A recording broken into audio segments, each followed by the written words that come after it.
ನಮಸ್ಕಾರ ಸ್ನೇಹಿತರೆ, ನಾನು ಡಾಕ್ಟರ್ ನಾರಾಯಣ್ ಮುದ್ಗಲೆ, ಆಯುರ್ವೇದಿಕ್ ಲೈಂಗಿಕ ತಜ್ಞ, ಫರ್ಟಿಲಿಟಿ ಎಕ್ಸ್ಪರ್ಟ್, ಜಯನಗರ್, ಬೆಂಗಳೂರಿನಲ್ಲಿ ಪ್ರಾಕ್ಟೀಸ್ ಮಾಡ್ತೀನಿ.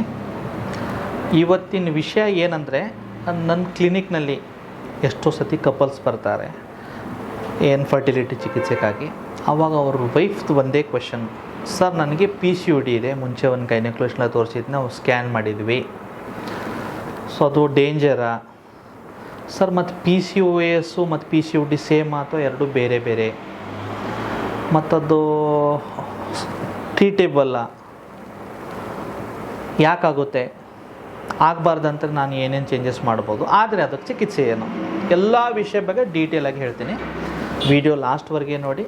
ಸ್ಪೆಷಲಿ ಗರ್ಲ್ಸ್ ಯಾರು ಕಾಲೇಜ್ ಗೋಯಿಂಗ್ ಇದ್ದೀರಾ, ಹೊಸ ಮದುವೆ ಆಗಬೇಕಂತ ಇದ್ದೀರಾ, ವರ್ಕಿಂಗ್ ಇದ್ದೀರಾ, ಹೊಸ ಮದುವೆಗೆ ಆಗ್ತಾಯಿದೆ ಅಂದರೆ 10 ಜನರಲ್ಲಿ 6ರಿಂದ 7 ಜನರಿಗೆ ಇದು ಪ್ರಾಬ್ಲಮ್ ಇವತ್ತು ನಾಳೆ ತುಂಬ ಕಾಮನ್ ಆಗಿದೆ. ಸೊ ವೆರಿ ಇಂಟ್ರೆಸ್ಟಿಂಗ್ ವಿಡಿಯೋ, ಲಾಸ್ಟ್ವರೆಗೆ ನೋಡಿ. So first of all PCOD. P ಅಂದರೆ ಪಾಲಿಸಿಸ್ಟಿಕ್, O ಅಂದರೆ ಓವರಿ, ಪಾಲಿಸಿಸ್ಟಿಕ್ ಓವರಿಯನ್ ಡಿಸೀಸ್, ಇದನ್ನು PCOD ಅಂತೀವಿ. ಇದರಲ್ಲಿ ಏನಾಗುತ್ತೆ, ಫೀಮೇಲ್ ಬಾಡಿನಲ್ಲಿ ಓವರಿ ಇಮ್ಮೆಚ್ಯೂರ್ ಎಗ್ನ ಉತ್ಪತ್ತಿ ಮಾಡುತ್ತೆ. ಎಗ್ ಹೆಂಗಿರಬೇಕು, ಮೆಚ್ಯೂರ್ ಇರಬೇಕು. ಮೆಚ್ಯೂರ್ ಎಗ್ ಆಗುವಾಗ ಗರ್ಭಧಾರಣೆ ಆಗುತ್ತೆ. ಇಮ್ಮೆಚ್ಯೂರ್ ಎಗ್ನ ಏನು ಮಾಡುತ್ತೆ, ಉತ್ಪತ್ತಿ ಮಾಡುತ್ತೆ ಓವರಿ. ಆ ಟೈಮ್ನಲ್ಲಿ ಆ ಎಗ್ ಏನಾಗುತ್ತೆ, ಓವರಿ ಮೇಲೆ ಕೂತ್ಕೊಂಡು ಚಿಕ್ಕ ಚಿಕ್ಕ ಚಿಕ್ಕ ಚಿಕ್ಕ ಮುಖ ಮೇಲೆ ಹೆಂಗೆ ಪಿಂಪಲ್ಸ್ ಇರುತ್ತಲ್ಲ, ಆ ಥರ ಗುಳ್ಳೆಗಳಾಗ್ಬಿಡುತ್ತೆ ಓವರಿ ಮೇಲೆ. ಆ ಗುಳ್ಳೆದಿಂದ ಓವರಿ ಪೂರ್ತಿ ತುಂಬ ಹೆಂಗೆ ಮುಖ ಮೇಲೆ ಪಿಂಪಲ್ಸ್ ಬಂದಮೇಲೆ ಮುಖದ ಕಾಂತಿ ಎಲ್ಲ ಹೋಗಿಬಿಡುತ್ತೆ ನೋಡಿ, ಆ ಥರ ಓವರಿದೆಲ್ಲ ಕಾಂತಿ ಆ PCODಯಿಂದ ಹೋಗಿದಿರುತ್ತೆ. ಆವಾಗ ಇರ್ರೆಗ್ಯುಲರ್ ಪೀರಿಯಡ್ಸು, ಬಾಡಿನಲ್ಲಿ ಜಾಸ್ತಿ ಹೀಟ್ ಫೀಲಿಂಗ್ ಬರೋದು, ಪೀರಿಯಡ್ ಟೈಮ್ನಲ್ಲಿ ಹೊಟ್ಟೆ ನೋವು ಬರೋದು, ಲೋವರ್ ಅಬ್ಡೊಮೆನ್ ಪೇನ್ ಫೀಲ್ ಆಗೋದು, ಮೂಡ್ ಸ್ವಿಂಗ್ ಆಗೋದು, ಇನ್ ಸರ್ಟನ್ ಕಂಡೀಷನ್ ಏನಾಗುತ್ತೆ, ಸ್ವಲ್ಪ ಲೋ ಎನರ್ಜಿ ಫೀಲ್ ಆಗೋದು, ವೇಟ್ ಗೇನ್ ಆಗೋದು ಅದು ಇರುತ್ತೆ PCODನಲ್ಲಿ ಸ್ಟಾರ್ಟಿಂಗ್ನಲ್ಲಿ. ಆಮೇಲೆ ಇವಾಗ PCOS ಬಗ್ಗೆ ಮಾತಾಡೋಣ. PCOS ಅಂದರೆ PCOD 10ನೇ ತರಗತಿ ಇದ್ದರೆ PCOS ಅದು 12th PUC, ಅದು ಒನ್ ಸ್ಟೇಟ್ ಅಹೆಡ್. ಇದರಲ್ಲಿ ಏನಾಗುತ್ತೆ, PCOS ಅಂದರೆ ಪಾಲಿಸಿಸ್ಟಿಕ್ ಓವೇರಿಯನ್ ಸಿಂಡ್ರೋಮ್. ಸಿಂಡ್ರೋಮ್ ಅಂದರೆ ಮತ್ತದು ಸ್ವಲ್ಪ ದೊಡ್ಡದು, ಇದು ನಾಯಿ ಮರಿ ಇದ್ದರೆ ಅದು ದೊಡ್ಡ ನಾಯಿ ಥರ PCOS. ಇಲ್ಲಿ ಏನಾಗುತ್ತೆ, ಫೀಮೇಲ್ ಬಾಡಿನಲ್ಲಿ ಆ್ಯಂಡ್ರೋಜನ್ ಏನಿರುತ್ತಲ್ಲ ಅದರದ್ದು ಉತ್ಪತ್ತಿ ಜಾಸ್ತಿ ಆಗುತ್ತೆ. Androgen is a male sexual hormone. ಈಗ ಪುರುಷರ ಹಾರ್ಮೋನ್ ಮಹಿಳೆಯರ ಬಾಡಿನಲ್ಲಿ ಜಾಸ್ತಿ ಆದರೆ ಸ್ವಲ್ಪ ಉಲ್ಟಾ ಅಲ್ಲ, ಅನ್ಯಾಚುರಲ್ ಅಲ್ಲ. ಆವಾಗ ಇರೆಗ್ಯುಲರ್ ಪೀರಿಯಡ್ಸು, ಪ್ರೆಗ್ನೆನ್ಸಿನಲ್ಲಿ ಡಿಲೇ, ಮುಖ ಮೇಲೆ ಕೂದಲು ಬರೋದು, ಸ್ವಲ್ಪ ದಪ್ಪ ಆಗೋದು, ಫೇಶಿಯಲ್ ಪಫಿನೆಸ್ ಅಂದರೆ ಮುಖ ದಪ್ಪ ಆಗೋದು, ಸೈಕಲ್ ರೆಗ್ಯುಲರ್ ಆಗಿ ಇಲ್ಲ. ಸೈಕಲ್ ಬಂದರೆ ನೀವು 3 ತಿಂಗಳು 6 ತಿಂಗಳು 1 ಅಥವಾ 2 ದಿನ ಸ್ವಲ್ಪ ಸ್ವಲ್ಪ ಸ್ಪಾಟಿಂಗ್ ಆಗಿಬಿಟ್ಟು ಮತ್ತೆ ಸ್ಟಾಪ್ ಆಗೋದು. ಆಮೇಲೆ ಓವ್ಯುಲೇಷನ್ ಪೀರಿಯಡ್ನ ನಿಮಗೆ ಕರೆಕ್ಟಾಗಿ ಟ್ರ್ಯಾಕ್ ಮಾಡೋಕ್ಕಾಗಲ್ಲ. ನೀವು ಪ್ರೆಗ್ನೆನ್ಸಿಗಾಗಿ ಟ್ರೈ ಮಾಡ್ತಾರೆ ಬಟ್ ಕನ್ಸೀವ್ ಆಗ್ತಾಯಿಲ್ಲ. ಸೊ PCOS ಅನ್ನೋದು ಸ್ವಲ್ಪ ಲಾರ್ಜರ್ ಆಸ್ಪೆಕ್ಟ್, ಇನ್ನು ಸ್ವಲ್ಪ ಎಕ್ಸ್ಟ್ರಾ ಆಯಿತು.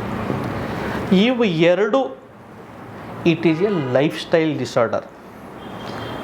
ಇದು ನೀವು ನಿಮ್ಮ ಬಾಡಿನಲ್ಲಿ ಅದನ್ನು ಇನ್ವಿಟೇಷನ್ ಕೊಟ್ಟು ತರಿಸಿದ್ದೀರ. ಸರ್ ನಾವು ಯಾಕೆ ಸರ್ ನಾವು ಕೈಲೇ ಬರಬೇಕಂತ ಇನ್ವಿಟೇಷನ್ ಕೊಡ್ಬೋದಾ ಅಂತ ನೀವು ಕೇಳಿರ್ತೀರ. ನೀವು ಯಾವಾಗ ಇನ್ವಿಟೇಷನ್ ಕೊಟ್ಟಿದ್ದೀರಾ ಅಂತ ನಾನು ಹೇಳ್ತೀನಿ. ಯಾವ ದಿನ ಅಲ್ಲಿ ಕಮರ್ಷಿಯಲ್ ಸ್ಟ್ರೀಟ್ನಲ್ಲಿ, ಬ್ರಿಗೇಡ್ ರೋಡ್ನಲ್ಲಿ ಅಥವಾ ಅಲ್ಲೆಲ್ಲ ಚಾಟ್ಸ್ ಅಂಗಡಿನಲ್ಲಿ ಹೋಗಿ ಗೋಬಿ ಮಂಚೂರಿಯನ್ ತಿನ್ನುವಾಗ ಅದು ದುಡ್ಡು ಕೊಟ್ಟು ಗೋಬಿ ಮಂಚೂರಿಯನ್ ಕೊಟ್ಟಿದ್ದೀರಲ್ಲ, ಮೋಮೋಸ್ ತಿಂದಿದ್ದೀರಲ್ಲ, ಪಿಜ್ಜಾ ತಿರುಗಿದಿರಲ್ಲ, ಬರ್ಗರ್ ತಿಂದಿದ್ದೀರಲ್ಲ, ಆ ದಿನ ಎಲ್ಲ ಇವನಿಗೆ ಇನ್ವಿಟೇಷನ್ ಕೊಟ್ಟು ಬಂದಿದ್ರು, ಬಾ ಅಪ್ಪ ನಮ್ಮ ಮನೆಗೆ ಅಂತ ಮದುವೆಗೆ. ಒಂದು. ಎರಡನೇದು, ಯಾವ ದಿನ ಲೇಟ್ ನೈಟ್ ನೀವು ಊಟ ಮಾಡಿದ್ದೀರಾ ಅದು 11 ಗಂಟೆಗೆ ಇರ್ಬೋದು, 11:15 ಇರ್ಬೋದು, 12 ಗಂಟೆಗೆ. ನಾನು ಆಫೀಸಿಂದ ಬಂದಾಗ 10:30 11 ಗಂಟೆ ಆಯಿತು, ಏನೋ ಈಗ ಹಸುವಾಗಿದೆ ಅಂತ ತಿನ್ಬಿಟ್ಟು ಮಲಗ್ತೀನಿ ಅಂತ ವಿಚಾರ ಮಾಡಿ ಊಟ ಮಾಡಿ 11:30ಗೆ ಮಲಗಿದ್ದೀರಲ್ಲ, ಆ ದಿನವೇ ಆ PCODಗೆ ನೀವು ಇನ್ವೈಟ್ ಮಾಡಿದ್ದೀರ ಬಾ ಅಂತ. ಯಾವ ದಿನ ನೀವು ರಾತ್ರಿ 2 ಗಂಟೆಗೆ 3 ಗಂಟೆಗೆ 4 ಗಂಟೆಗೆ ಸಾಫ್ಟ್ವೇರ್ ಎಂಪ್ಲಾಯ್ ಅಂತ ಕೆಲಸ ಮಾಡ್ತಾ ಇದ್ದೀರಲ್ಲ ಸಿಸ್ಟಮ್ ಮೇಲೆ, ನಿಮ್ಮ ಅಗೇನ್ಸ್ಟ್ ನೇಚರ್ ಕೆಲಸ ಮಾಡಿ ಸಾಯಂಕಾಲ 5 ಗಂಟೆಗೆ ಶಿಫ್ಟ್ ಸ್ಟಾರ್ಟ್ ಆಗಿ 4 ಗಂಟೆವರೆಗೆ ನೈಟ್ ಡ್ಯೂಟಿ ಮಾಡಿಬಿಟ್ಟು 5 ಗಂಟೆಗೆ ಮಲಗ್ತಿರಲ್ಲ, ಆ ದಿನ ನೀವು ಏನು ಮಾಡಿದ್ದೀರ, ಇದನ್ನು ಇನ್ವೈಟ್ ಮಾಡಿದ್ದೀರ. ಆಮೇಲೆ ಯಾವ ದಿನ ನಿಮಗೆ ಸ್ವಲ್ಪನೂ ಕೋಪ ಬಂತು, ಸ್ಟ್ರೆಸ್ ಆಯಿತು, ಬಾಸ್ ಬೈದ್ನೋ, ತಂದೆ ಏನೋ ಬೈದರು, ಫ್ರೆಂಡ್ಸ್ ಬರಿಲ್ಲ, ಫ್ರೆಂಡ್ಸ್ ನನಗೆ ಗಿಫ್ಟ್ ಕೊಟ್ಟಿಲ್ಲ ಅಂತ ಯಾವ ದಿನ ಟೆನ್ಷನ್ ಮಾಡ್ಕೊಂಡಿದ್ದೀರಾ, ಯಾವ ದಿನ ಅನ್ನೆಸೆಸರಿ ಕೋಪ ಮಾಡ್ಕೊಂಡಿದ್ದೀರಾ, ಆ ದಿನ ಇದಕ್ಕೆ ಇನ್ವೈಟ್ ಮಾಡಿದ್ದೀರಾ. ಪೀರಿಯಡ್ಸ್ ಟೈಮ್ನಲ್ಲಿ ಯಾವಾಗ ಸ್ವಲ್ಪ ನಿಮಗೆ ರೆಸ್ಟ್ ಮಾಡಬೇಕಾಗಿತ್ತು, ಪೀರಿಯಡ್ಸ್ ಟೈಮ್ನಲ್ಲಿ ಯಾವಾಗ ತುಂಬ ಖಾರ ಮಸಾಲೆ ಹುಳಿ ಐಟಮ್ಮು ನಾನ್ ವೆಜ್ ತಿನ್ನಬಾರ್ದಾಗಿತ್ತು, ಪೀರಿಯಡ್ಸ್ ಟೈಮ್ನಲ್ಲಿ ಬಿಸಿಲಿನಲ್ಲಿ ಹೋಗಬಾರ್ದಾಗಿತ್ತು, ಮೇಲ್ ಹೈಟ್ದಿಂದ ಜಂಪ್ ಮಾಡೋದು ಇರಬಾರ್ದು, ಆ ಟೈಮ್ನಲ್ಲಿ ಎಲ್ಲ ನೀವು ಮಾಡಿದ್ದೀನೇ ಅವಾಗ ಇನ್ವೈಟ್ ಮಾಡಿದ್ದೀರ. ಯಾಕಂದರೆ ಪೀರಿಯಡ್ ಟೈಮ್ನಲ್ಲಿ ರೆಸ್ಟ್ ಮಾಡಬೇಕು, ಬಾಡಿದ ಎನರ್ಜಿ ಎಲ್ಲ ಶೆಡ್ ಆಗ್ತಾ ಇರುತ್ತೆ.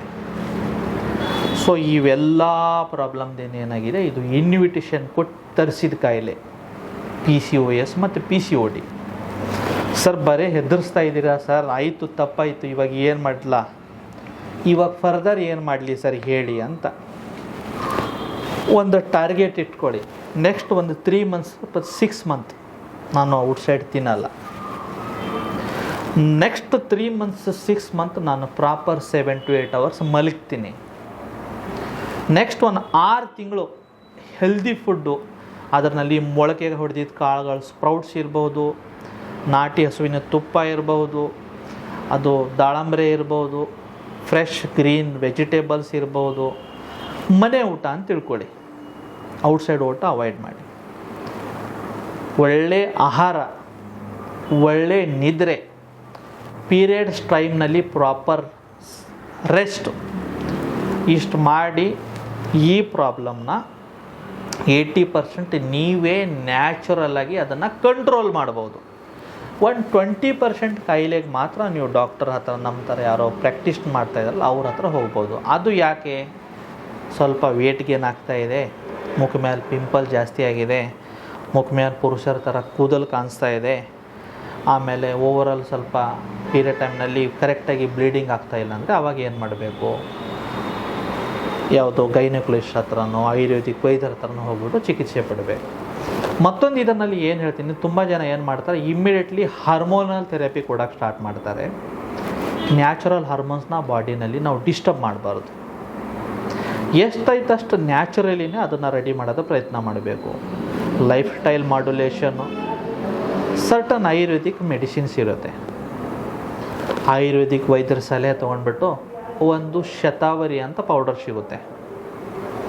ಶತಾವರಿ ಪೌಡರು ಪ್ರತಿಯೊಬ್ಬರು ಮಹಿಳೆಯರು ದಿನ ರಾತ್ರಿ ಮಲಗಬೇಕಂದ್ರೆ ಒಂದು ಅರ್ಧ ಗ್ಲಾಸ್ ಉಗುರ್ಬೆಚ್ಚ ಹಾಲಿನಲ್ಲಿ ಅರ್ಧ ಸ್ಪೂನ್ ಮಿಕ್ಸ್ ಮಾಡಿಬಿಟ್ಟು ರಾತ್ರಿ ಕುಡಿದ್ರೆ ಮೈಂಡ್ ರಿಲ್ಯಾಕ್ಸ್ ಆಗುತ್ತೆ, ಹಾರ್ಮೋನ್ ಬ್ಯಾಲೆನ್ಸ್ ಆಗುತ್ತೆ. ಈ PCODನಲ್ಲಿ ಇರುವ ಎಕ್ಸೆಸ್ ಏನು ಹೀಟ್ದಿಂದ ಪಿಂಪಲ್ಸ್ ಏನಾಗಿತ್ತು ನೋಡಿ, ಆ ಹೀಟ್ ಕಂಟ್ರೋಲ್ ಆಗಿಬಿಟ್ಟು ಸ್ಲೋಲಿ ನ್ಯಾಚುರಲಿ ಅದು ಪಿಂಪಲ್ಸ್ ಕರಗಕ್ಕೆ ಸ್ಟಾರ್ಟ್ ಆಗುತ್ತೆ. ಒಂದು.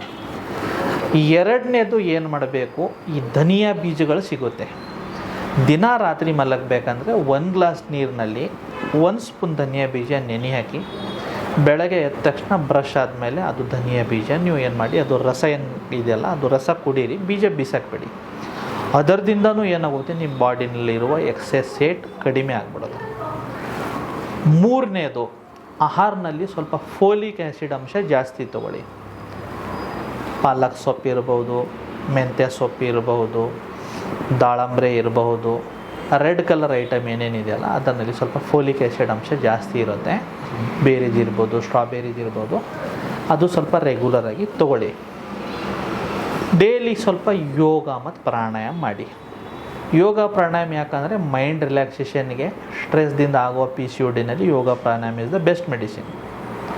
ಆಮೇಲೆ ಸರ್ಟನ್ ಯೋಗ ಬಾಡಿಗೆ ವ್ಯಾಯಾಮ. ಯಾಕಂದರೆ ವ್ಯಾಯಾಮ ಇಲ್ಲ ಅಂದರೆ ಏನಾಗ್ತಾ ಇದೆ, ಇನ್ಸುಲಿನ್ ರೆಸಿಸ್ಟೆನ್ಸ್ ಆಗ್ತಾ ಇದೆ. It is A metabolic condition. PCOS is A metabolic condition. ಇಲ್ಲಿ ಇನ್ಸುಲಿನ್ ರೆಸಿಸ್ಟೆನ್ಸ್ ಆಗ್ತಾಯಿದೆ. ವ್ಯಾಯಾಮ ಮಾಡಿಬಿಟ್ಟು ಆ ರೆಸಿಸ್ಟೆನ್ಸ್ ಆಗ್ತಾಯಿಲ್ಲ, ಅದನ್ನು ರಿವರ್ಸ್ ಮಾಡ್ಬೋದು. ಅದರ ಜೊತೆಗೆ ಏನು ಮಾಡಬೇಕಂದ್ರೆ, ಎಷ್ಟೈತಷ್ಟು ಹುಳಿ ಅಂಶ, ಖಾರ ಅಂಶ, ಮಸಾಲೆ ಅಂಶ ಲೈಫ್ದಿಂದ ಕಟ್ ಡೌನ್ ಮಾಡಿ.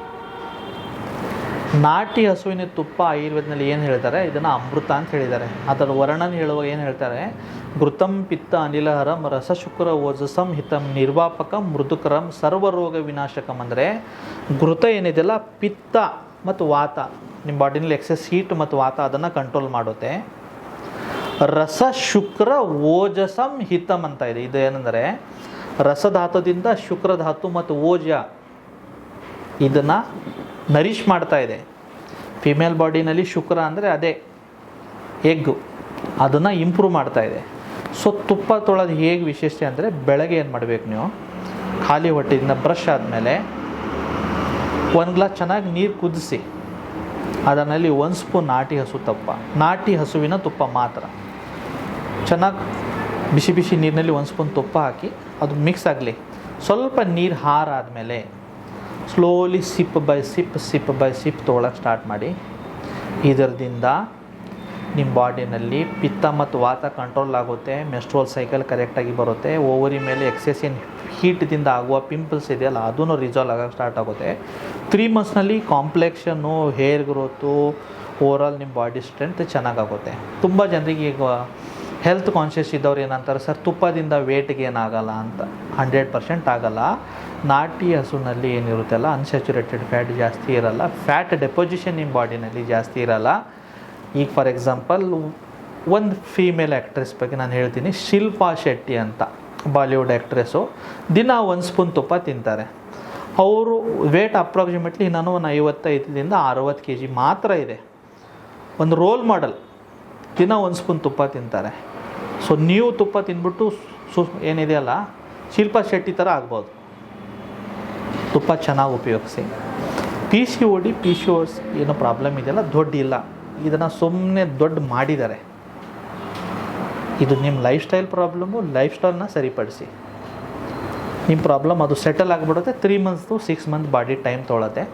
ಯಾವುದೋ ಪ್ರಾಬ್ಲಮ್ ಬರಬೇಕಂದ್ರೆ 2 ವರ್ಷ 3 ವರ್ಷದಿಂದ ಬಾಡಿನಲ್ಲಿ ದೋಷ ಅಕ್ಯುಮುಲೇಟ್ ಆಗಿ ಬರುತ್ತೆ. ಅದು ಅಟ್ಲೀಸ್ಟ್ ರಿಕವರ್ ಆಗಬೇಕಂದ್ರೆ ಅದರದ್ದು ಒಂದು ಅರ್ಧ ಟೈಮ್ರ ನಾವು ಕೊಡಬೇಕು ಬಾಡಿಗೆ, ಆವಾಗ ಚೆನ್ನಾಗಿ ರಿಕವರ್ ಆಗುತ್ತೆ. ಸೊ ಸ್ಪೆಷಲಿ ಮಹಿಳೆಯರು, ಇವತ್ತಿನ ವಿಡಿಯೋ ನಿಮ್ಗಾಗಿ ಇದೆ. ನಿಮ್ಮ ಸ್ನೇಹಿತರ ಜೊತೆಗೆ ಶೇರ್ ಮಾಡಿ. ಯಾರೋ ಸ್ವಲ್ಪ ವೇಟ್ಗೆ ಏನಾಗ್ತಾಯಿದ್ರೆ ಅಂದ್ರೆ ಅವ್ರಿಗೆ ಶೇರ್ ಮಾಡಿ, ಸೊ ದ್ಯಾಟ್ ಅವ್ರು ಸ್ವಲ್ಪ ಎಕ್ಸ್ಟ್ರಾ ಪ್ರಿಕಾಷನ್ ತೊಗೊಂಡ್ಬಿಟ್ಟು ಆರಾಮಾಗಿ ರಿಕವರ್ ಆಗ್ಬೋದು. ಧನ್ಯವಾದ.